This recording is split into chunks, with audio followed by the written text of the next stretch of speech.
Excel, myself Dipali and I am your biology educator और आज हम लोग पढ़ने वाले हैं बच्चों continued topic of human reproduction. चलिए तो आज देख लेते हैं कि भाई 5th लेक्चर में हम लोग क्या क्या चीजें पढ़ने वाले हैं। तो सबसे पहले आज हम लोग पढ़ने वाले हैं बच्चे डिफाइनिंग जेस्टेशन। जेस्टेशन जो है पूरा 9 months of pregnancy in females किस तरीके से इन ह्यूमंस कंप्लीट होता है उसके बारे में आज हम लोग प्रॉपर डिटेल में पढ़ेंगे। स्टेजेस ऑफ जेस्टेशन जो मैं अभी बता रही हूँ कि पूरा 9 मंथ्स का प्रेगनेंसी पीरियड होता है बेटा, बहुत ज्यादा इंपॉर्टेंट असेंशियल पीरियड होता है of reproductive cycle in females और इन ह्यूमंस। तो उसको आज हम कंप्लीट पढ़ेंगे और उसमें भी stages of parturition and how parturition is been completed, कौन से हॉर्मोन्स एक्ट करते हैं during the time of parturition, वो भी explaining the physiological changes during pregnancies and defining lactation. तो ये जो आपका लास्ट वाला पूरा एनसीईआरटी का चैप्टर है उसको आज हम लोग पूरा डिटेल में डिस्कस करेंगे। चलिए तो अभी तक लास्ट क्लास तक तुम लोगों ने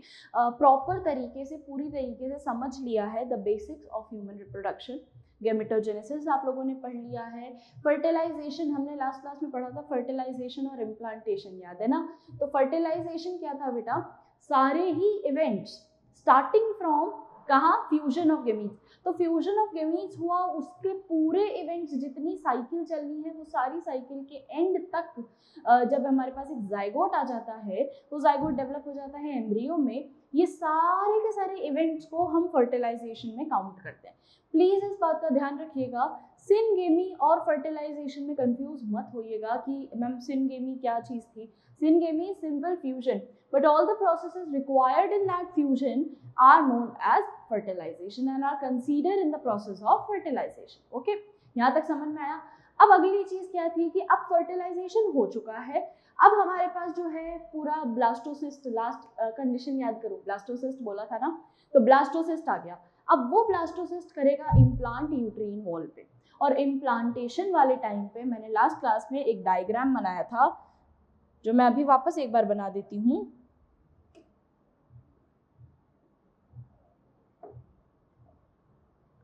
अगर ये यूट्रीन वॉल है तो पहली बात तो यूट्रीन वॉल कौन सी है बेटा, एंडोमीट्रियम, ये याद रखना, एंडोमीट्रियम की लाइनिंग है। अब इस एंडोमीट्रियम की लाइनिंग के अंदर ब्लास्टोसिस्ट जो होता है वो प्रॉपर तरीके से शेप बना के इस तरीके से फिट हो जाता है ऐसा। अब ये एकदम फिट हो गया, अब इसको निकाला नहीं जा सकता, ठीक है, ये एकदम प्रॉपर तरीके से फिट हो गया है। और इसने ये जो आगे फिंगर लाइक प्रोजेक्शंस बनाए हैं इनको हम क्या बोलते हैं, कोरियोनिक विलाई, ठीक है। तो ये कोरियोनिक विलाई है जिसके थ्रू ये ब्लास्टोसिस्ट जो है प्रॉपर तरीके से इम्प्लांट हो चुका है in the uterine wall. Clear है ये चीज, समझ में आया। तो ये प्रोसेस जो है, इस प्रोसेस को हम नाम दे देते हैं, this process is called implantation.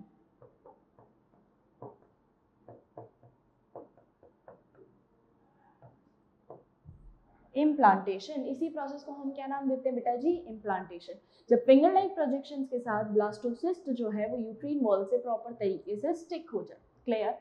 अब इसी को आगे कंटिन्यू करते हुए आज हम लोग सबसे पहला टॉपिक पढ़ने वाले हैं प्लेसेंटा। प्लेसेंटा क्या होता है? प्लेसेंटा बेटा एक ऐसी लेयर है जो कि मदर को चाइल्ड से, वूम से अलग करती है। एक बहुत पतला मस्क्यूलर लेयर या मस्क्यूलर फ्लैप जो कि क्या काम करेगा, मदर को चाइल्ड से अलग करेगा, डिफरेंस करेगा, बीच में वो एक लेयर आ जाएगी।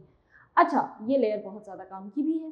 क्या काम की है? पहली बात तो ये कि ये एक, व्हाट इज प्लेसेंटा, अभी आएगा वैसे आगे पर मैं लिखवा रही हूँ।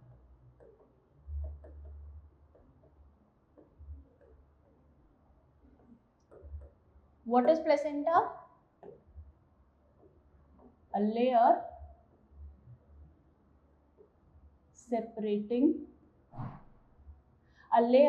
separating mother from fetus। Mother from fetus अलग करने की एक लेयर है, ठीक है। अब इसका ना आधा हिस्सा जो है या आधा हिस्सा जो होता है वो यूट्रस फॉर्म करता है, आधा हिस्सा जो होता है वो मदर फॉर्म करती है, ठीक है। तो अब इसका याद ये रखना है आप लोगों ने, क्योंकि एनसीईआरटी में एक ये डायग्राम आप लोगों को दिख रहा होगा, है ना, आप सभी की एनसीईआरटी में एक ये डायग्राम विजिबल है। इस डायग्राम के अंदर यहाँ पे एक स्ट्रक्चर बना है अम्बिकल कॉर्ड नाम का।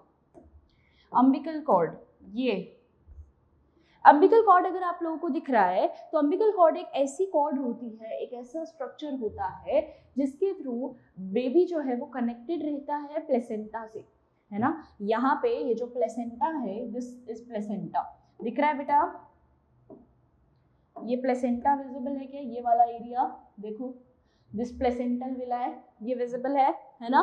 तो ये जो प्लेसेंटा है, ये प्लेसेंटा बाहर वाली जगह, बाहर वाला एरिया जो है इसका, ये मदर वाला एरिया है, और अंदर जितना पोर्शन आ जाता है ये वाला यूट्रस वाला, ये जो पूरा यूट्रीन लाइनिंग वाला एरिया है, इसके अंदर आता है एम्ब्रियो वाला रीजन। तो अब ये बोलता है कि प्लेसेंटा जो है हाफ फॉर्म्ड मदर से होता है और हाफ फॉर्म जो इसके अंदर रहता है वो फीटस यानी एम्ब्रियो जो है वो आधा हिस्सा इसका फॉर्म करता है। अब इसके अंदर अगर मैं अम्बिकल कॉर्ड की बात करूं तो अम्बिकल कॉर्ड जो है प्योरली फीटस ही बनाता है। क्यों बनाएगा फीटस अम्बिकल कॉर्ड, क्या काम आ गया मैम, बेटा कनेक्शन, है ना, प्लेसेंटा से फीटस का कनेक्शन के लिए उसको अम्बिकल कॉर्ड बनाना पड़ेगा, उसको एक एक ऐसा कनेक्शन बनाना पड़ेगा, क्योंकि फीटस जब तक मदर के वूम में है वो आपको पता है वो प्रॉपर तरीके से ब्रीथ ही नहीं करता। तो एक्सचेंज ऑफ गैस उसके अंदर किस तरीके से होती है, इस प्लेसेंटा के कारण होती है। मतलब वो कौन सी गैस रिलीज कर देता है, CO2, और इनहेल कर लेता है O2। और ये जो प्रोसेस चल रहा है ना, ये प्रोसेस मदर के और मदर और जो एम्ब्रियो है इन दोनों के बीच की लाइनिंग प्लेसेंटा करवा रहा है। तो प्लेसेंटा के फंक्शंस अभी देखेंगे अपन, क्या क्या काम करता है प्लेसेंटा, प्लेसेंटा क्या क्या काम करता है। फंक्शंस की बात करें तो सबसे पहला नरिशमेंट,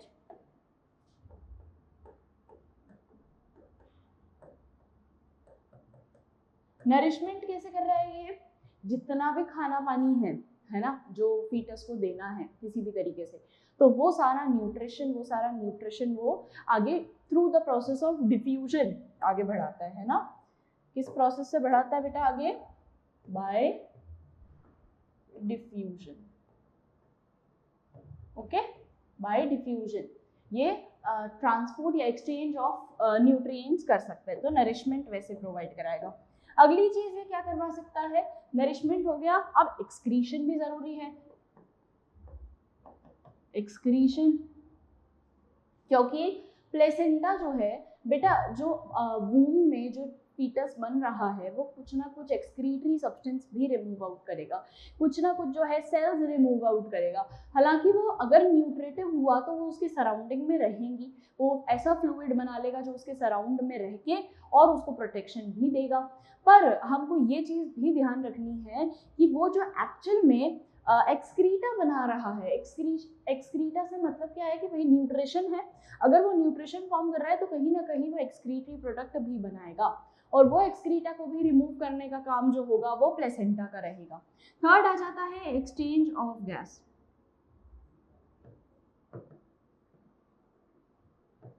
एक्सचेंज ऑफ गैसेस, यानी अगर ये मदर है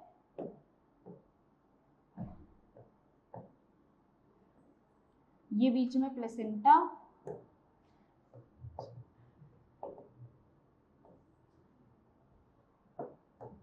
ये बीच में प्लेसेंटा, तो ये क्या काम करवा रहा है बेटा, ये एक तरफ से दूसरी तरफ ऑक्सीजन और कार्बन डाइऑक्साइड का एक्सचेंज करवाएगा। फीटस को तो देता जाएगा ऑक्सीजन, है ना, और उससे लेता जाएगा CO2। अब ध्यान ये रखने वाली बात आ जाती है कि ये जब एक्सचेंज ऑफ गैसेस करवा तो कितने सारे फंक्शन करवा रहा है ना, exchange of gas, excretion, nourishment वाले टाइम पे आप लोग रिप्रोडक्टिव हेल्थ में भी हम ये टॉपिक को पढ़ने वाले हैं कि नरिशमेंट यानी आप लोगों ने सुना होगा ये चीज़, जो प्रेग्नेंट फीमेल्स होती हैं उनको बोला जाता है कि आप लोग बहुत अच्छा न्यूट्रिशन लीजिए, आप लोग बहुत अच्छी अच्छी चीज़ें खाइए, जैसे कि आप बहुत ग्रीन वेजीज हो गया, जो चीज़ें अच्छी है, जो चीज़ें एक्चुअल में आपकी सेल्स को, आपके फीटस को, बेबी को और अच्छा डेवलपिंग बनाएगी, ये सारी चीज़ें मदर को लेनी होती है। क्यों लेनी होती है? क्योंकि एट द एंड ये चीज़ जा रही है टू द फीटस, ठीक है। तो उसमें जाने के लिए मदर को अच्छा प्रॉपर न्यूट्रिशन लेना ज़रूरी है। नेक्स्ट आ जाता है हमारे पास, ये एक एंटीबॉडीज भी फॉर्म करता है। तो ये transfer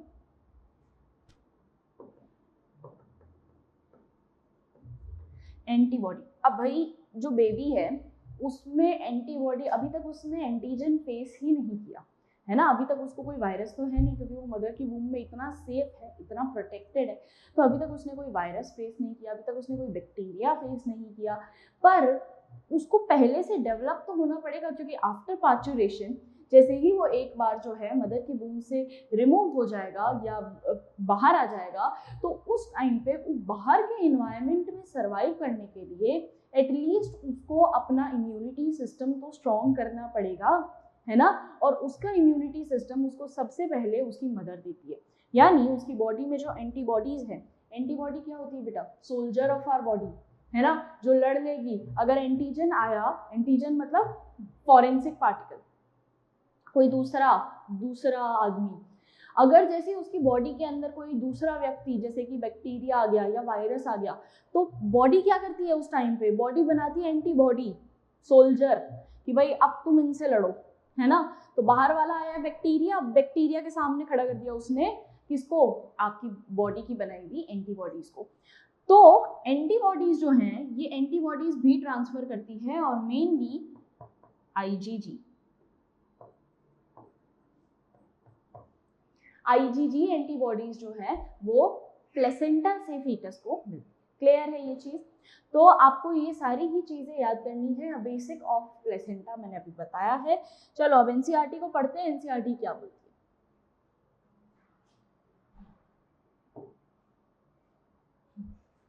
After implantation, finger-like projections appear on the trophoblast called the chorionic villi. अभी अपन ने बात कर ही ली थी, ये वाला जो मैंने तुमको स्ट्रक्चर दिखाया था, these are chorionic villi,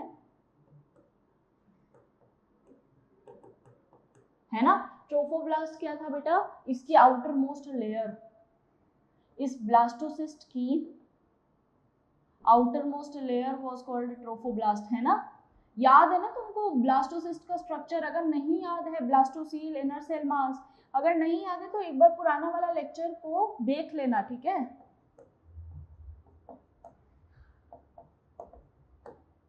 trophoblast, अब ये ट्रोफोब्लास्ट जो है कनेक्ट हो जाएगी कोरियोनिक विलाई, और ये जो कोरियोनिक विलाई से जैसे इम्प्लांट हुई ना, तो ये वाला जो हिस्सा है ना, ये प्लेसेंटा का ये वाला जो हिस्सा है, ये विलाई वाला जो हिस्सा है जिसमें येलो कलर दिख रहा है, ये हो गया फीटस वाला side. This side is fetal side,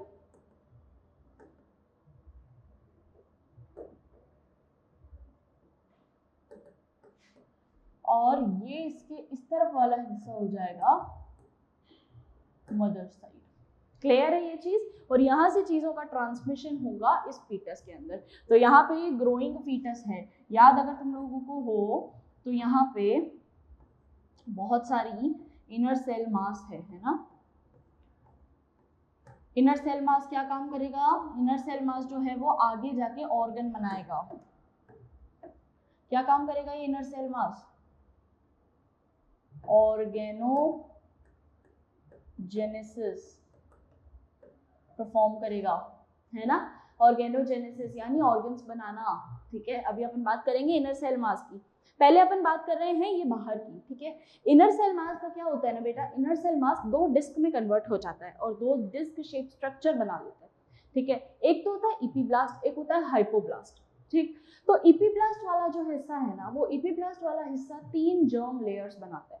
3 germ layer यानी आपकी बॉडी जिससे फॉर्म होगी, एंडोडर्मिस, एंडोडर्म, मीजोडर्म और एपिडर्म। तो ये 3 जर्म लेयर जो है आपकी फॉर्म हो जाती है। क्लियर? चलो तो एक बार इसको भी दिखाई देती हूँ मैं किस तरीके से बनता है। तो ये जो इनर मास सेल है मैं इसको बना रही हूँ, है ना।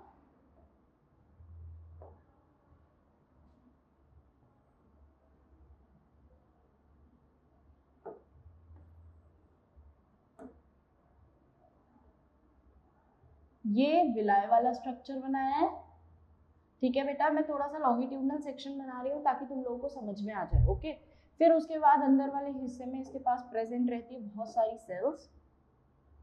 अब ये सेल्स जो होंगी ना, इनर मास सेल, ये इस तरीके से अरेंज हो जाएगी 2 लेयर में, ठीक है। एक अपर लेयर बना लिया इसने और एक ये लोअर लेयर बना लिया।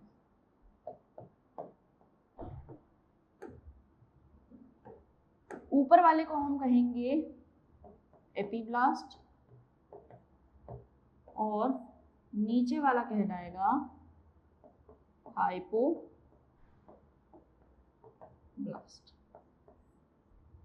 Epiblast, hypoblast. अब क्या होता है, अगर मैं एपीब्लास्ट की बात करूं तो एपीब्लास्ट 3 जर्म लेयर में डिवाइड इन 3 जर्म लेयर, ठीक है। 3 जर्म लेयर कौन सी है, जो चीज याद करनी है ना वही चीज समझना भी बस। 3 जर्म लेयर कौन सी है, एक्टोडर्म,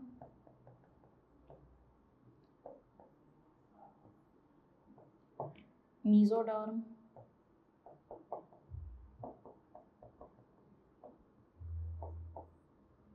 और एंडोडर्म।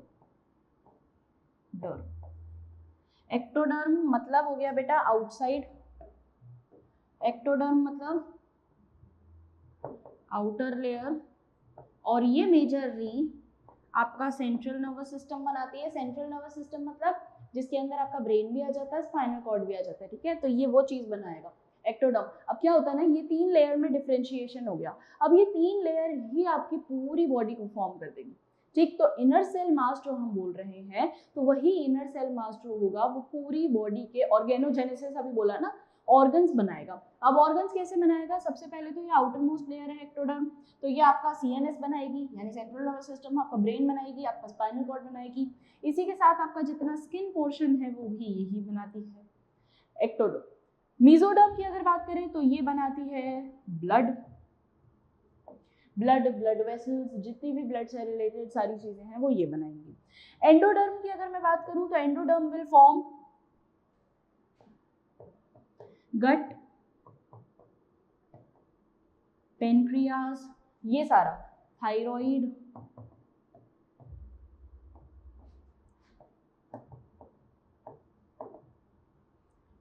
हार्ट मसल्स, इस तरीके से फॉर्म करती है। सुना, पहला एक्टोडर्म क्या फॉर्म करेगी बेटा, सीएनएस, आपका सेंट्रल नर्वस सिस्टम, उसके साथ स्किन को फॉर्म करेगी। मीजोडर्म क्या फॉर्म कर रही है, ब्लड, हार्ट, मसल्स, ये सारे का सारा ऑर्गन जितने हैं आपके वो फॉर्म करेंगी।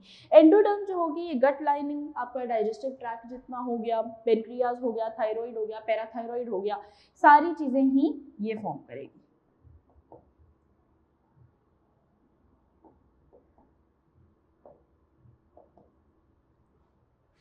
क्लियर है ये चीज। तो इस तरीके से यहाँ पे एक डिवीजन होता है इस ब्लास्टोसिस्ट का। इम्प्लांट कौन होगा, ये चीज याद रखो, मेरी बात ध्यान से सुनना। इम्प्लांटेशन में अगर तुमको ये पूछता है कि इम्प्लांट होते टाइम पे यूट्राइन वॉल में क्या चीज इम्प्लांट होगी, मोरुला, गैस्ट्रोला। गैस्ट्रोला हो जाता है बेटा जब 3 जर्म लेयर बन गई, यानी सबसे पहली जो स्टेज आएगी ना, एक जाइगोट है, सबसे पहला हो जाता है जाइगोट, एक सेल। जाइगोट जब 8 सेल 16 सेल में डिवाइड कर जाएगा तो बनाएगा मोरुला, मोरुला कैसी स्टेज है, 8 से 16 सेल स्टेज। फिर उसके बाद आता है जब ये इस तरीके से, अरे यार नाम लिखना था यहाँ, तो जब ये इस तरीके से स्ट्रक्चर बना लेगा कि बाहर एक आउटर मोस्ट लेयर आ गई है, अंदर की तरफ ये इनर सेल मास, ठीक है, और उसके बाद ये वाला पूरा is a fluid filled cavity, ठीक है, ये पूरा एक कैविटी बन जाता है। तो जब ये कैविटी भी फॉर्म हो जाता है तो इस पूरे स्ट्रक्चर को हम क्या बोलते हैं बेटा जी, ब्लास्टोसिस्ट। अब ये ब्लास्टोसिस्ट जो होगा ये और डेवलप करता है, और जब ये डेवलप करता है तो इससे अब 3 जर्म लेयर फॉर्म होगी, एक्टोडर्म, मेसोडर्म एंड एंडोडर्म। और इस टाइम पे हम इसको बोलेंगे गैस्ट्रुला, या इस प्रोसेस को बोलते हैं गैस्ट्रोलेशन। क्लियर है ये चीज? अब सुनना ध्यान से, अगर तुमको बोलता है कि इम्प्लांटेशन कौन सा प्रोसेस करता है या कौन से स्टेज में जाइगोट जो होगा वो इम्प्लांट करेगा, ब्लास्टुला के बाद गैस्ट्रुला आ रहा है। Gastrula is a stage, gastrulation is a stage जहां पे 3 जर्म लेयर बन जाती है, ठीक है। ऑर्गेनोजेनेसिस का एक पहला फेज बस।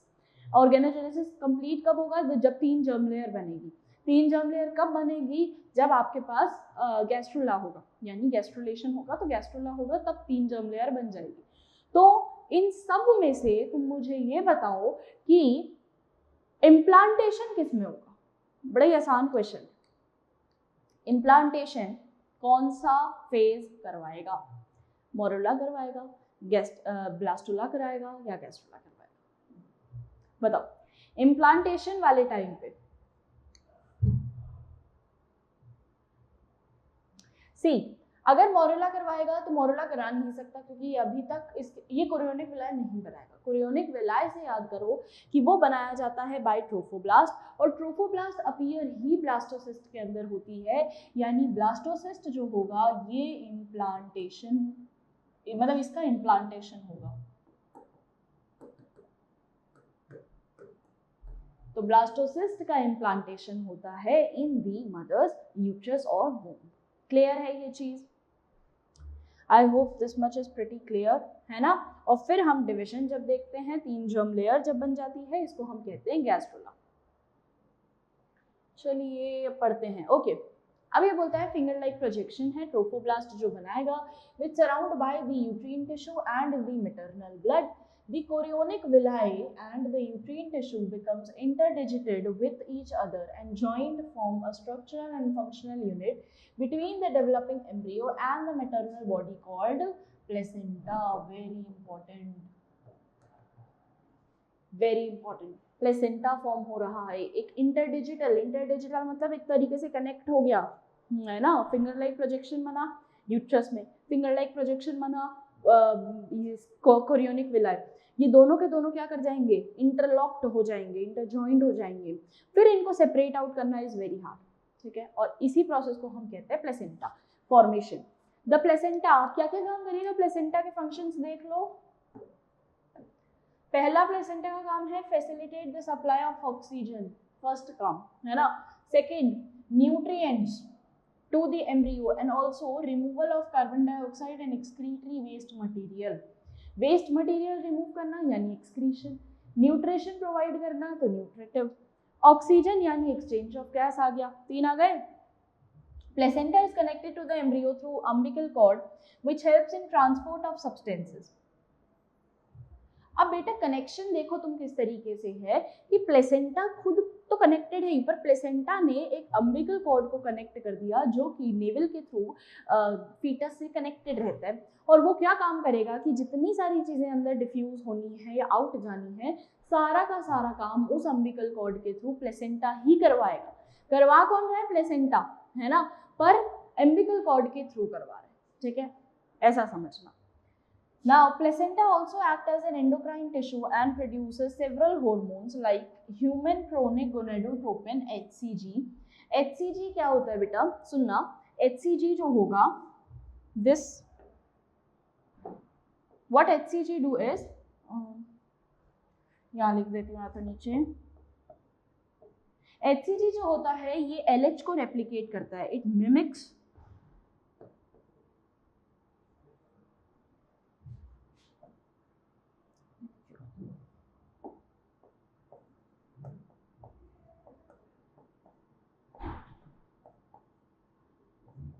मिमिक्स LH, ल्यूटिनाइजिंग हार्मोन को मिमिक करता है ना। यानी LH का काम क्या है, LH जो है वो ओव्यूलेशन करवाता है ना, ओव्यूलेशन कंप्लीट करवाएगा।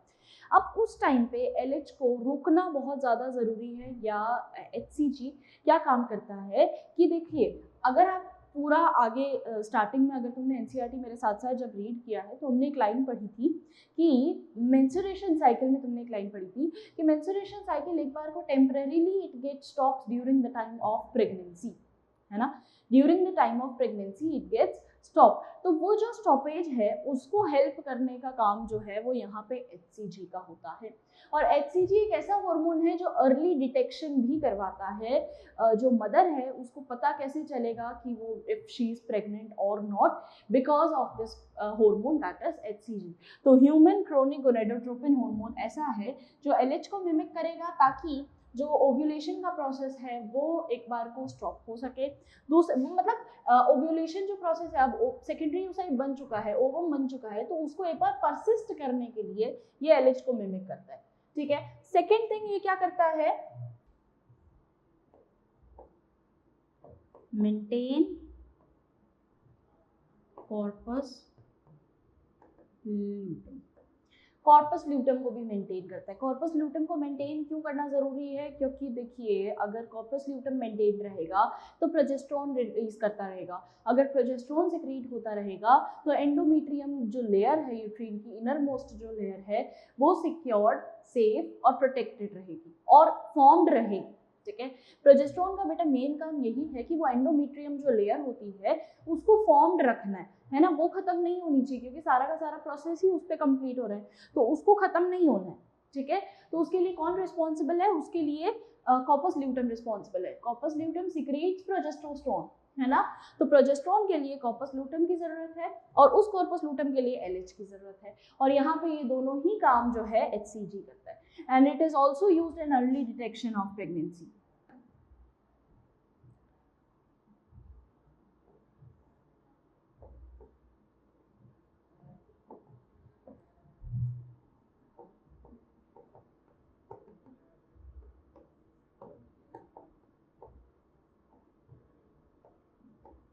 अर्ली डिटेक्शन ऑफ प्रेगनेंसी जो होता है उसमें भी this plays a very vital role, HCG, okay. Next आ जाता है ह्यूमन प्लेसेंटल, ये रहा human placental lactogen that is HPL। अब HPL क्या काम करेगा, ये जो है लैक्टेशन, नाम ही बता रहा है ह्यूमन प्लेसेंटल लैक्टोजन, यानी ये प्लेसेंटा को भी सिक्योर्ड रखेगा, ये प्लेसेंटा को प्रोटेक्शन देगा,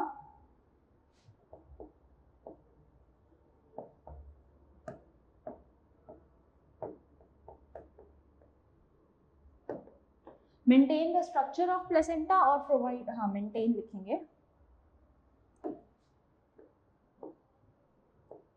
maintain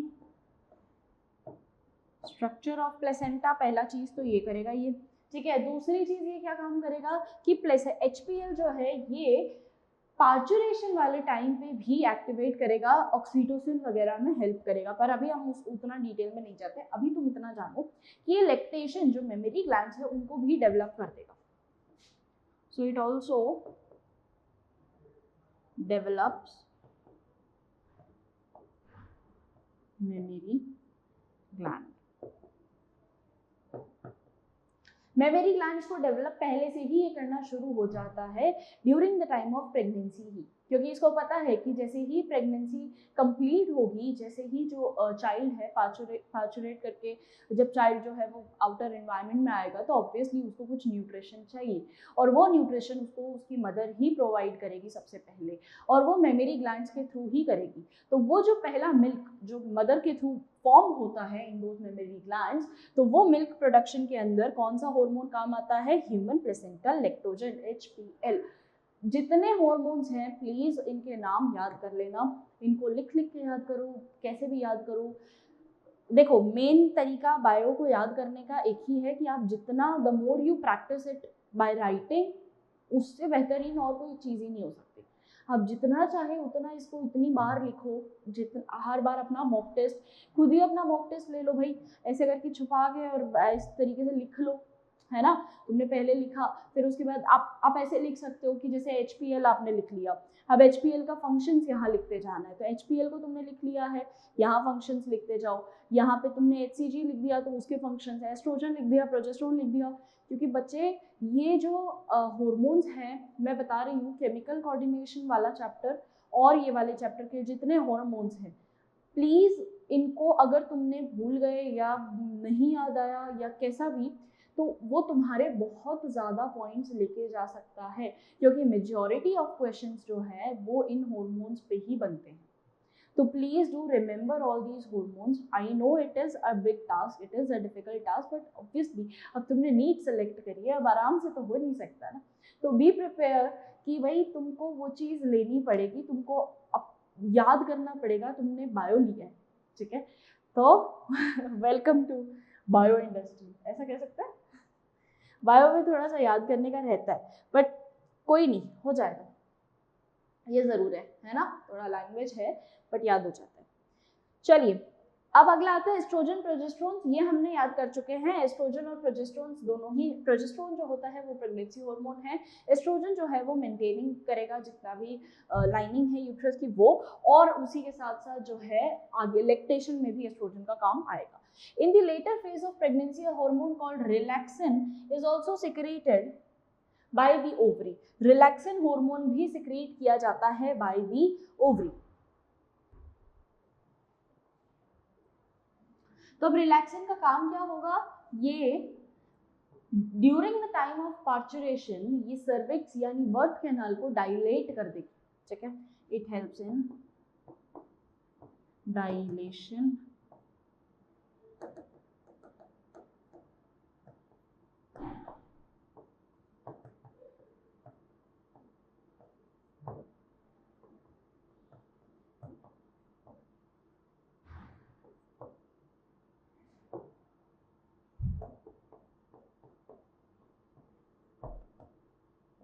for easy parturition. Parturition यानी इजेक्टिंग आउट ऑफ बॉडी और removing out of body of the foetus, ठीक है। तो मदर की बॉडी से जब फीटस रिमूव आउट होगा उस टाइम पे उसको एक हार्मोन की जरूरत पड़ती है मदर को, दैट इज रिलैक्सिन। रिलैक्सिन काम क्या करेगी, रिलैक्सिन जो है वो डायलेट कर देगी, थोड़ा सा लूज कर देगी प्यूबिक सिम्फाइसिस, जो आपकी जो ये हिप बोन होती है इनको थोड़ा सा प्रॉपर तरीके से डायलेट कर देना, और जो यूट्रस है उस यूट्रस प्लस उसके साथ साथ बर्थ कैनाल क्या है बच्चे, birth canal is cervix and vagina, है ना। तो cervix and vagina comprises the birth canal, तो बर्थ कैनाल को भी डायलेट कर देना ताकि पार्चुरेशन जो है बेबी का वो इजीली हो सके, ये काम करवाता है रिलैक्सिन। एस्ट्रोजन प्रोजेस्टेरोन के यहाँ लिखूं क्या, प्रोजेस्टेरोन मैं बता देती हूँ, प्रोजेस्टेरोन जो है वो अभी बताया जैसे कि प्रेगनेंसी हार्मोन है ना, और ये यूट्रीन वॉल को लिख लो भाई, मेंटेन एंडोमेट्रियम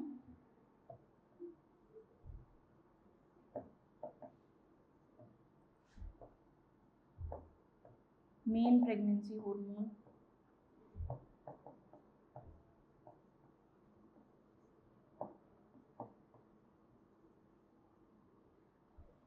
और एस्ट्रोजन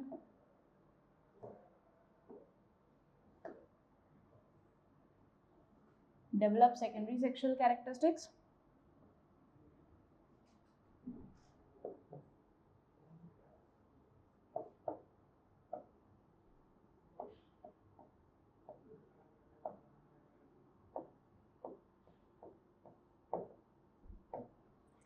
जितने भी सेकेंडरी सेक्सुअल कैरेक्टरिस्टिक्स हैं उनको मेंटेन करना। सेकेंड इज लैक्टेशन, कहाँ लिखे भाई,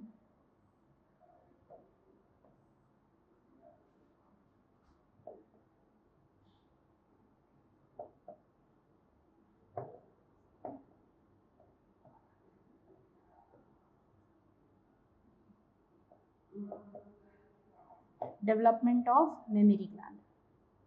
क्लियर है, थोड़ा सा कंजेस्टेड हो गया बट मैं ऐसे पॉइंटर्स बना देती हूँ ताकि याद रह जाएगा।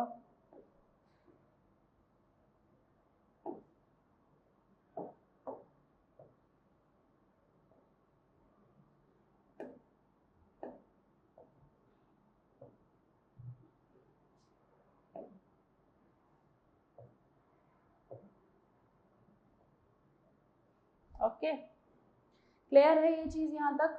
सभी को समझ में आ गई? ओके एवरीवन, चलें आगे, नेक्स्ट पढ़ें। चलिए अगला देखते हैं। अब पूरा स्ट्रक्चर बताया इसने, क्या बोलते हैं। Let us remember that HCG, HPL and relaxin produces in the women only during the pregnancy. तो ये तीनों ही प्रेगनेंसी हार्मोन है, जिसमें देखिए relaxin during the time of pregnancy he form होगा। क्यों? क्योंकि यही पार्चुरेशन वाले टाइम पे हेल्प कराना है। तो ओवर पूरे जीवन फीमेल में रिलैक्सिन फॉर्म नहीं होता, during the time of pregnancy ये फॉर्म होता है। सेम गोज विथ HCL और HPL। In addition, during pregnancy, 3 level of other hormones like estrogen हो गया, progesterone हो गया, cortisols हो गया। cortisols क्या होता है बेटा जी? cortisols आप लोगों ने पढ़ा है, corticoids, याद करो कहाँ पे पढ़ा है। एड्रीनल कॉर्टेक्स से रिलीज होने वाले कुछ हार्मोन्स जिनको हम cortisols बोलते हैं। तो ये एड्रीनल कॉर्टेक्स से फॉर्म होते हैं प्रोलैक्टिन, जो अगेन क्या काम करेंगे? लैक्टेशन का काम करवाएंगे, ठीक है। और थायरोक्सिन, थायरोक्सिन क्या करवाता है बेटा जी? ये डिफरेंशिएशन में भी हेल्प करता है। What is differentiation? जब 3 जर्म लेयर बन गई ना, वो 3 जर्म लेयर को तोड़ने में भी थायरोक्सिन बहुत ज्यादा इंपॉर्टेंट रोल प्ले करता है। तो ये हार्मोन्स भी बहुत ज्यादा इंपॉर्टेंट हैं, हम सिर्फ इस पे रिलाय नहीं कर सकते, ये हार्मोन्स भी उतने ही ज्यादा इंपॉर्टेंट हैं, ठीक है। Are increased in several folds of maternal blood. Increased production of these hormones is essential for supporting the fetal growth. Fetal growth यानी fetus जो है वो grow होगा, और उसकी fetal growth के लिए ये सारे ही hormones these are essential. Metabolic changes in the mother and maintenance of pregnancy. Immediately after the implantation, the inner cell mass embryo differentiates into an outer layer that is ectoderm। अभी अपन ने पढ़ लिया है कि ectoderm में change हो जाएगा। Inner कौन चेंज हो रहा है? इनर सेल मास चेंज होगा, याद रखना है ये चीज। इनर सेल मास है जो किस में कन्वर्ट हो जाएगा? Outer layer ectoderm, inner layer endoderm and mesoderm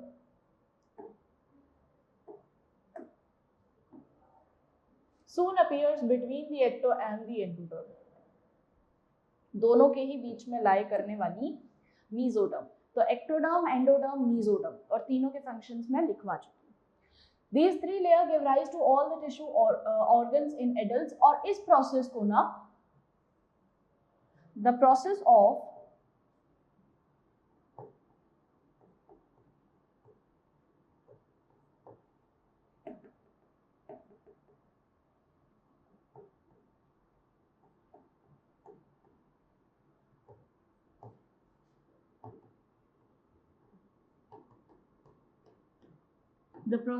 formation of organs through these 3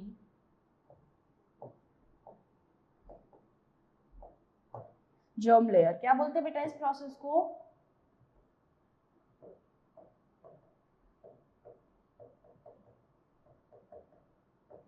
organogenesis, याद रखना ये चीज। Organogenesis is a process of formation of 3 germ layer से ऑर्गन्स का बनना, ओके। ऑर्गन्स का formation through 3 germ layer, that is ecto, endo and meso. Mentioned here that inner cell mass contains certain cells called stem cells। अब ये stem cells which have potency to give rise all the tissues and organs। Initially हम तीनों cells को क्या बोलेंगे बेटा जी? stem cell। stem cell क्या है? basic cellular mass है, ठीक है, बहुत basic structure है stem cell, जिसमें अगर मैं डिविजन कर दूं तो एक्टो, एंडो, मीजो बनेंगे, वरना stem cell हम इन तीनों का कंप्राइज बोलेंगे। नेक्स्ट आ जाता है what are the major features of embryonic development at various months of pregnancy. अब एक दो डेटा याद करना है। Human pregnancy last for about 9 months. Human pregnancy जो होती है वो 9 मंथ्स तक लास्ट कर सकती है, ये चीज याद रखिएगा, okay. So in human pregnancy last for 9 months. Do you know how many months pregnancy last in dogs? यहाँ लिख देती हूँ मैं, ह्यूमन डॉग्स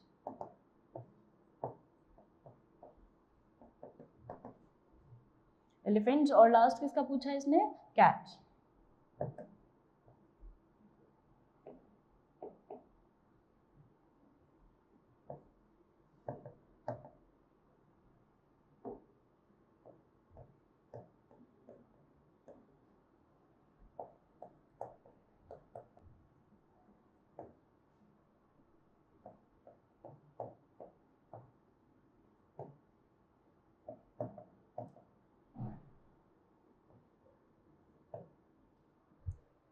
ये बच्चों एक टेबल है जिसको आप लोगों को याद करना है, इसको प्लीज आप लोग याद कर लीजिएगा, है ना, बहुत इंपॉर्टेंट टेबल है ये।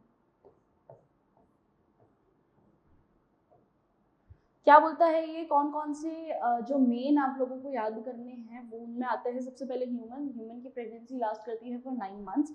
डॉग्स के अंदर 60 to 65 डेज का होता है। एलिफेंट्स का लाइफ जो टाइम स्पैन रहता है of being in the state of pregnancy 605 days and cats के अंदर 52 to 60 डेज का होता है।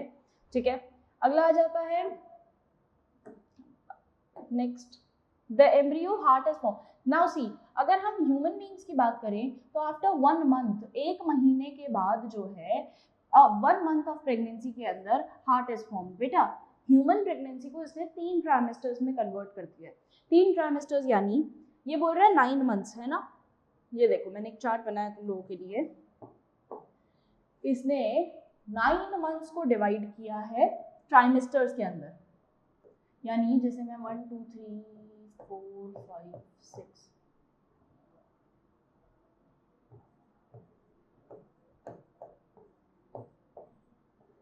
ये ऐसे है। अब 1 2 3 जो होंगे ना, 3, first 3 is called first trimester.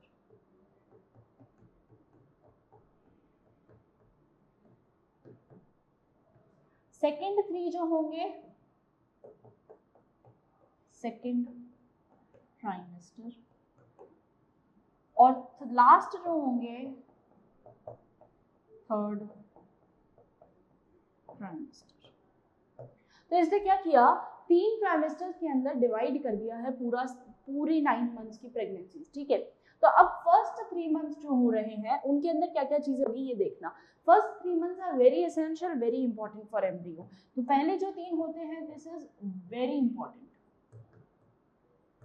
Very important, very essential. इसका मतलब ये है कि मैम बाकी के महीने प्रेगनेंसी के जरूरी नहीं है, बेटा जी ऑब्वियस ही है, बट फर्स्ट मंथ जो होता है उसके अंदर बेबी का डेवलपमेंट, जो एक इनिशिएटिव डेवलपमेंट है वो शुरू हो जाता है, and that is hard and that is very important. सबसे पहले क्या चीज फॉर्म होता है, सबसे पहले ह्यूमन हार्ट फॉर्म होगा। तो एम्ब्रियो का हार्ट सबसे पहले बनता है, और एम्ब्रियो का हार्ट सबसे पहले बनेगा तो फर्स्ट मंथ के अंदर एम्ब्रियो का हार्ट बनता है। ये चेक करा जाता है बाय डॉक्टर्स, बाय स्टेथोस्कोप, और जैसे है ना काफ़ी सारे मेथड्स होते हैं, सोनोग्राफीज वगैरह, इनसे भी एक डिटेक्शन हो जाता है। सेंसेशन से, साउंड से एक डिटेक्शन होता है कि हार्ट बीट जब करता है तब पता लग जाता है डॉक्टर्स को कि जो मदर है वो प्रेग्नेंट है। तो ये सबसे पहला साइन होता है जो फर्स्ट मंथ के अंदर फील हो सकता है। सेकेंड मंथ के अंदर लिम्स एंड डिजिट्स फॉर्म होना शुरू हो जाते हैं। लिम्स एंड डिजिट मतलब छोटे छोटे से हाथ पैर बनना शुरू हो जाते हैं। It's not fully form but बनना शुरू हो चुके हैं, ये चीज है। ठीक है, थर्ड के अंदर आते हैं तो थर्ड मंथ में मेजर ऑर्गन्स फॉर्म होना शुरू हो जाते हैं, गट लाइनिंग बनना वगैरह शुरू हो जाता है। तो मेजर ऑर्गन्स जितने हैं वो सारे के सारे ही बनने शुरू हो जाते हैं। तो बाय 12 वीक्स जो है एक चाइल्ड के अंदर प्रॉपर तरीके से जो मेजर ऑर्गन्स है वो बन जाते हैं। एक्सटर्नल जेनिटेलिया बन जाता है इसी टाइम पे, यहीं पे ही एक्सटर्नल जेनिटेलिया बन जाता है, जिससे ये पता लग सकता है सेक्स ऑफ बेबी, है ना। तो एक्सटर्नल जेनिटेलिया जो कि थर्ड मंथ में बन सकता है, इससे सेक्स ऑफ बेबी भी डिटरमाइन किया जा सकता है। तो ये 3 very essential, very important. Next आ जाता है फिफ्थ मंथ में हेयर डेवलप होना शुरू हो जाता है बेबी के धीरे धीरे। फिर उसके बाद 24 वीक्स आईलैश, आईलिड्स ये बनना शुरू हो जाते हैं, तो आईज जो है वो धीरे धीरे ओपन होंगी। फिर bye the end of 9 months जो है बेबी जो है फुली फॉर्म हो जाएगा। तो ये पूरा 3 ट्राइमेस्टर्स को हमने डिवाइड किया है, एनसीईआरटी ने डिवाइड किया है। तो फर्स्ट मंथ ऑफ प्रेगनेंसी जो है एम्ब्रियो का हार्ट बन रहा है। First sign of growing foetus may be noticed by listening to the heart sound carefully through the stethoscope, easily detect हो सकता है। By the end of second month of pregnancy, the fetus fully develops with limb and digits. Limbs और digits बनना होता है, हाथ पैर बनना शुरू हो गए। By the end of 12 weeks, that is first trimester, most of the major organ systems are formed. For example, the limbs and the external genitalia organs are well developed. तो एक्सटर्नल जेनिटेलिया हो गया यानी sex develop हो सकता है, plus उसके साथ साथ जो है लिम्ब्स भी डेवलप हो चुके हैं। The first movement of the foetus and appearance of hair on the head are usually observe during the 5th month. तो बाय 5th मंथ क्या क्या चीजें ऑब्जर्व हो रही है? By 5th month appearance of hair appearance, ठीक है। Next the body is covered, एक चीज और, by the end of about 24 weeks, जिसको सेकेंड ट्राइमेस्टर बोलते हैं, the body is covered with fine hair. तो फाइन हेयर जितने भी जो हेयर फॉर्मेशन होना है वो सारा का सारा सेकेंड ट्राइमेस्टर के अंदर कंप्लीट हो जाता है। तो 3 मंथ्स और हो गए, ठीक है। फिर उसके बाद क्या आता है? The body, okay, next eyelid separates and eyelashes are formed. eyelids form हो चुके हैं, eyelashes फॉर्म हो चुके हैं of developing baby, and by the end of 9 months of pregnancy the foetus is fully developed and is ready to be delivered. और अब जो है फीटस कंप्लीटली डेवलप हो जाता है to and ready to be delivered. Clear है ये चीज? ये एक चार्ट आप लोग बना लीजिएगा, बहुत इंपॉर्टेंट चार्ट है। कुछ मतलब मैंने खाली एनसीईआरटी को यहाँ पे लिखा है, ठीक है। तो अगर एनसीईआरटी में, क्योंकि हर चीज़ में हमेशा बोलती हूँ ये चीज़ कि पैराग्राफ में दी हुई है, try to make as possible as you can make it in points and just learn it. क्योंकि अगर आप पॉइंट्स में नहीं कन्वर्ट करेंगे तो दिक्कत ये होगी कि तुम्हें समझ में नहीं आएगा, तुम भूल जाओगे, प्रॉपर तरीके से याद नहीं कर पाओगे, ठीक है। अच्छा, एक ये डायग्राम जो है इसको एक बार देख लेना प्लीज। इस डायग्राम के अंदर अगर आप देखिए तो एक दो चीजें हैं जो मार्क्ड हैं। अम्बिकल कॉर्ड्स मैंने बता ही दिया है, अम्बिकल कॉर्ड के थ्रू ही जो प्लेसेंटा है वो कनेक्टेड है और इसके थ्रू ही transportation, exchange of gas, excretion, nutrition सब चीजें होंगी। Cavity of uterus, uterine cavity है। योक सैक, योक सैक जो होता है ह्यूमन के अंदर काफी लेस डेवलप्ड होता है, ठीक है। अगर मैं चिकन्स की बात करूँ या फिर अगर मैं बात करती हूँ बहुत अलग अलग ऑर्गेनिजम्स की, ठीक है, तो अलग अलग ऑर्गेनिज्म में योक सैक फॉर्मेशन अलग अलग होगा, ठीक है। स्पेसिफिकली हेन और चिकन का क्यों बोल रही हूँ? क्योंकि इनमें तुम लोग देख सकते हो जो एग होता है ना उसमें योक सैक आप आराम से देख सकते हो। पर अगर मैं ह्यूमन की बात करती हूँ तो yolk sac is very poorly develop, ढंग से डेवलप नहीं होता है, ठीक है। बहुत स्मॉल अमाउंट में डेवलप होता है योक सैक। एम्ब्रियो, ये जो सेंटर में लोकेटेड है, this is embryo. Plug of mucus in cervix, ये देखिए plug of mucus in cervix क्यों?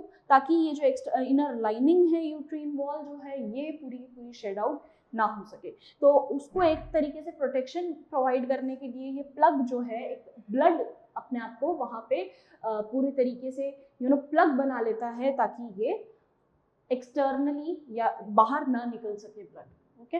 अब इसी के साथ ये जो योक सैक है, इस योक सैक के बाहर भी एक लेयर है, अगर आप ध्यान से देखें ये वाली जो लेयर आपको अगर दिख रही हो तो ये दिख रही है, ये यहाँ एक कैविटी है ना, ये एमनियन लेयर कहती है, इसको हम कहते हैं एमनियन लेयर। एमनियन क्या काम करता है बेटा जी? एमनियन जो होता है इसके अंदर ना एमनियोटिक फ्लूइड होता है, ठीक है। एमनियोटिक फ्लूइड क्या काम करेगा? ये बेबी को शॉक से, एक्सटर्नल शॉक से प्रिवेंट करता है, उसको प्रोटेक्शन प्रोवाइड करता है।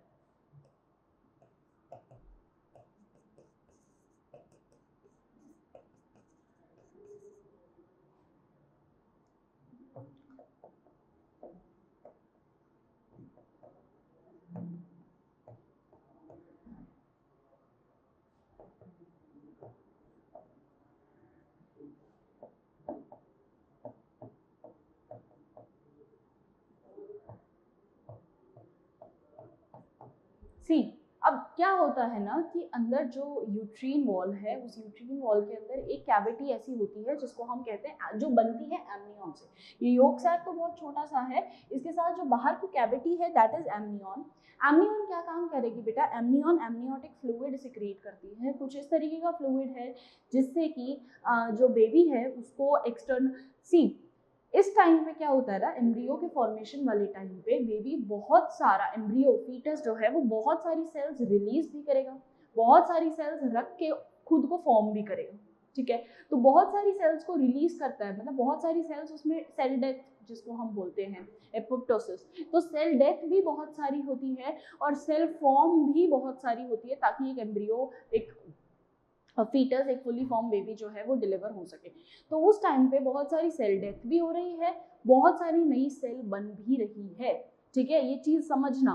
तो जो सेल खराब तो हम नहीं बोल सकते, जो सेल सॉरी जो सेल अभी काम नहीं आ रही वो सारी सेल्स जाएंगी कहाँ, वो जाके इस एमनियोटिक फ्लूइड में जाके मिल जाती है, ठीक है। अब इस एमनियोटिक फ्लूइड के अंदर जब बहुत सारी उसी एम्ब्रियो की सेल्स है तो अब वो काम क्या करेगी, वो काम ये करती है कि वो एक्सटर्नल शॉक, एक ना बबल सा बना देती है एम्ब्रियो के अराउंड, एक फ्लूइड कैविटी बना देती है। अब वो बबल रैपर जैसे होता है ना, हम कुछ भी अमेज़न से पार्सल लेते हैं तो उसके ऊपर एक बबल शीट आती है, handle with care bubble sheet देगा वो, कुछ भी अगर तुमने कभी मंगाया हो तो उसके ऊपर बबल रैप का एक शीट आता है।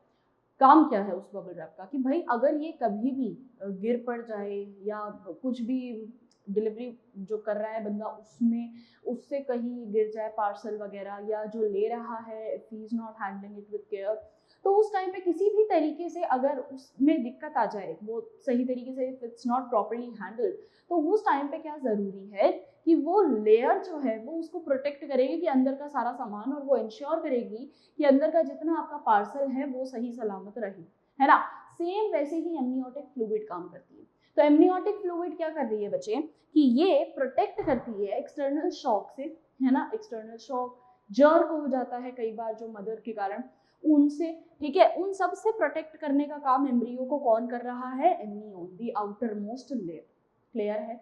तो amnion is a very watery fluidy layer, बहुत ज्यादा वाटरी नहीं होता but again a very thick consistent fluid layer, और इसके अंदर एम्ब्रियो की ही सेल्स है, ठीक है।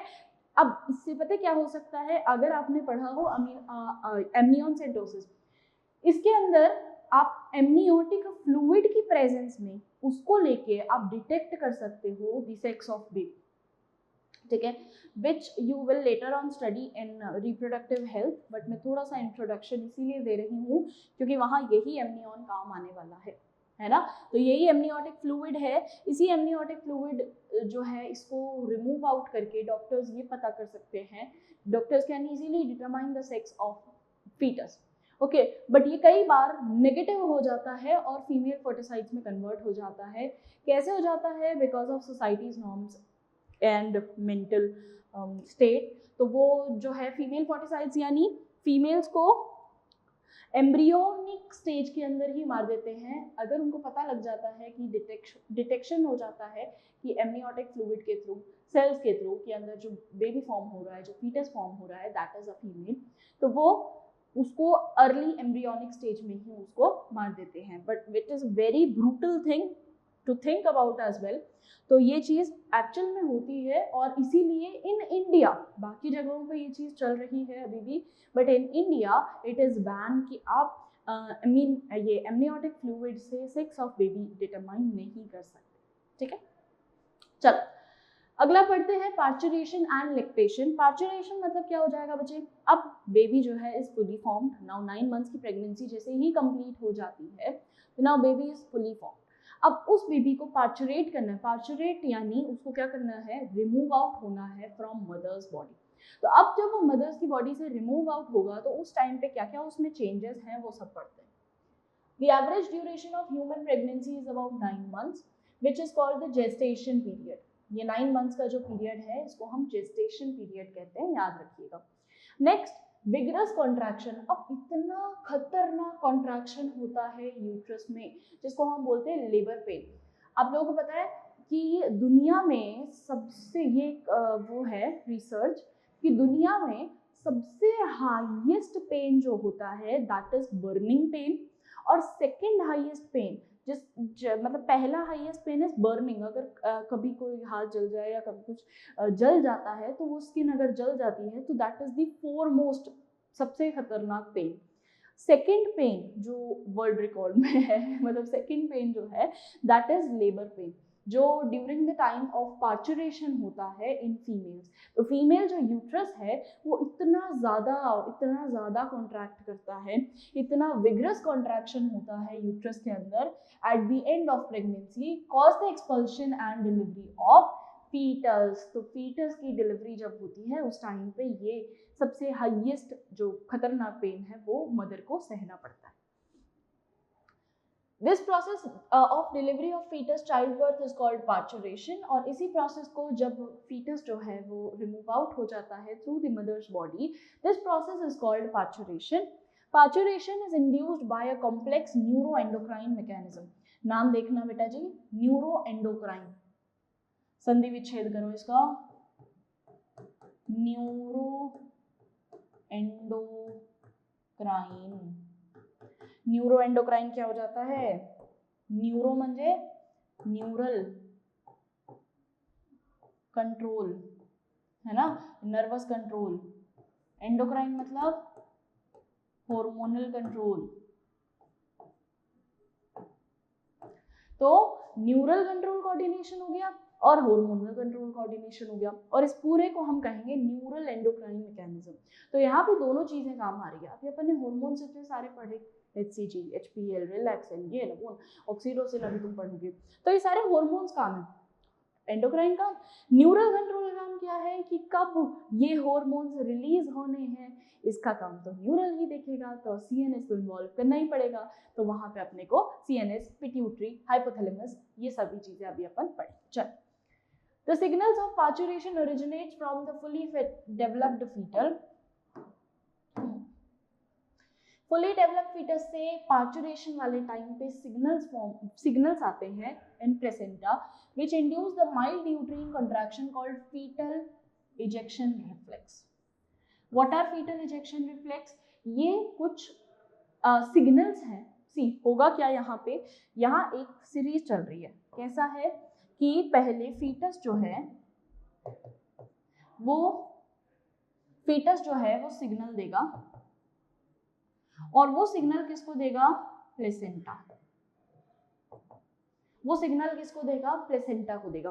प्लेसेंटा से क्या होगा कि ये चीज मदर के यूट्रस में जाएगी, यानी यूट्रीन वॉल कॉन्ट्रैक्ट होगी। और इसी प्रोसेस को जब फीटस सिग्नल देता है प्लेसेंटा को, प्लेसेंटा सिग्नल देता है मदर की यूट्रीन वॉल कॉन्ट्रैक्ट करवाने का, इस प्रोसेस को हम नाम दे देते हैं फीटल, FE लिखा हुआ है ना, OE, foetal ejection reflex. Foetal ejection reflex, इसी को हम फीटल इजेक्शन रिफ्लेक्स कहते हैं कि अब वो फीटस जो है नाउ इज फुली फॉर्म, तो अब वो बाहर आने की कोशिश कर रहा है, वो बाहर आना चाह रहा है। तो अगर एक्चुअल में आपसे ये पूछा जाता है कि कौन रिस्पॉन्सिबल है ये बात इंश्योर करने का कि भाई जो डेवलप्ड फीटस है वो रिमूव आउट हो सकता है कि नहीं, तो उसके लिए इट इज नेसेसरी दोनों ही, है ना। फीटस भी सिग्नल्स रिलीज करता है और प्लेसेंटा भी सिग्नल्स रिसीव करता है, तो दोनों का ही काम है, मदर का भी काम है, फीटस का भी काम है सिग्नल्स लेने का, ठीक है। नेक्स्ट आ जाता है oxytocin. Okay, this triggers the release of oxytocin from the maternal pituitary. Oxytocin बहुत इंपॉर्टेंट है। अभी ऑक्सीटोसिन को पढ़ो, क्या बोलता है ऑक्सीटोसिन?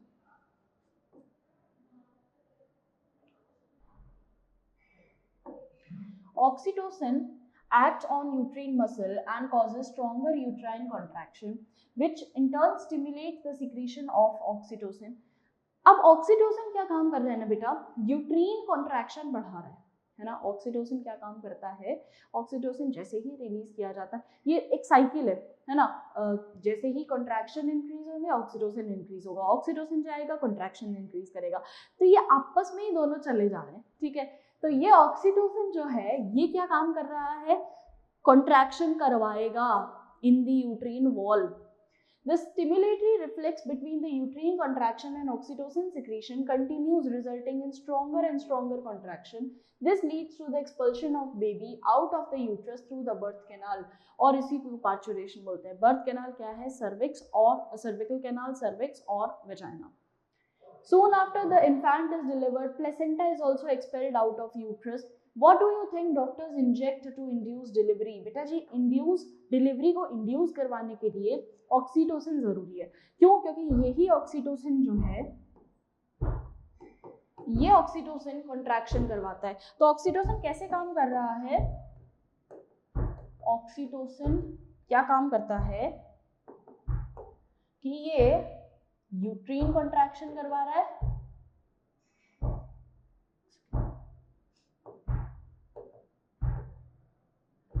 यूट्रीन कॉन्ट्रैक्शन करवाएगा और यूट्रीन कॉन्ट्रैक्शन ऑक्सीटोसिन रिलीज करवाएंगे। तो ये इनका ही अपना ही लूप चल रहा है। अब अगर मान लेते हैं कि कोई फीमेल ऐसी है जिसके अंदर यूट्रीन कॉन्ट्रैक्शन यानी वो जो सिग्नल है वो बाय एनी रीजन अगर सिग्नल नहीं आता है तो उस टाइम पे क्या होगा? बट डॉक्टर्स नो ऑलरेडी कि भाई now baby is should be parturated, तो उसको रिलीज करना जरूरी है। तो उस टाइम पे क्या होता है कि डॉक्टर्स सिंथेटिक ऑक्सीटोसिन दे देते हैं एज इंजेक्शन।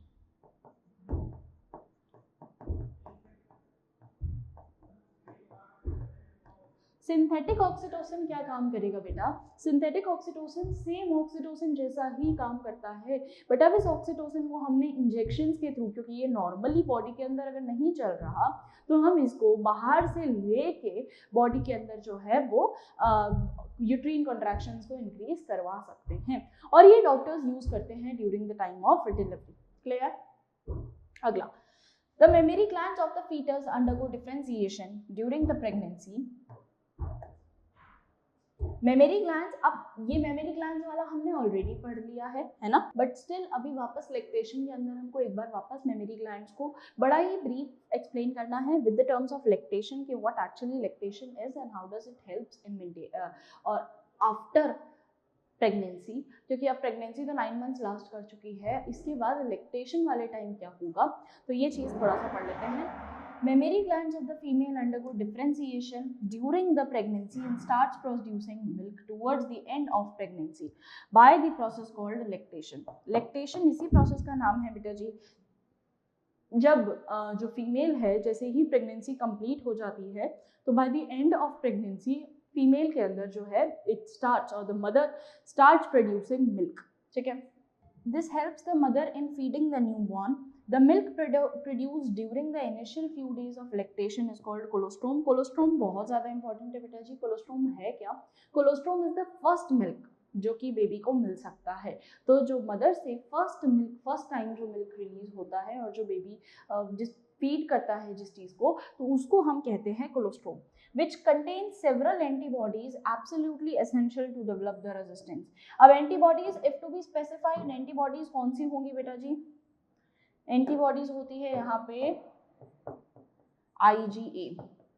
IgA एक ऐसी एंटीबॉडी है, तो IgA जो है वो रिलीज किया जाता है और जो बेबी है, जो इन्फेंट है, उसको मिलता है बाय दिस कोलोस्ट्रोम। नाउ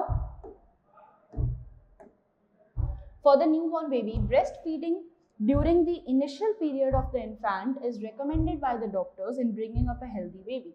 तो जो हेल्दी बेबी है उसको बनने के लिए, हेल्दी बेबी जो एक तरीके से आप बोल सकते हो कि हेल्दी बेबी के फॉर्मेशन के लिए colostrum is very important and is very necessary. ठीक है, चलिए, तो इसी के साथ कंप्लीट हो जाता है हमारा ये chapter that is human reproduction. I hope आपको ये चैप्टर समझ में आया होगा। इसके रिलेटेड अगर आपको कोई भी डाउट होते हैं तो आप लोग कमेंट सेक्शन में लिख सकते हैं, प्लस जो हमारी डाउट क्लास होगी आप उसमें भी पूछ सकते हैं। All the very best everyone, have a great day, take care.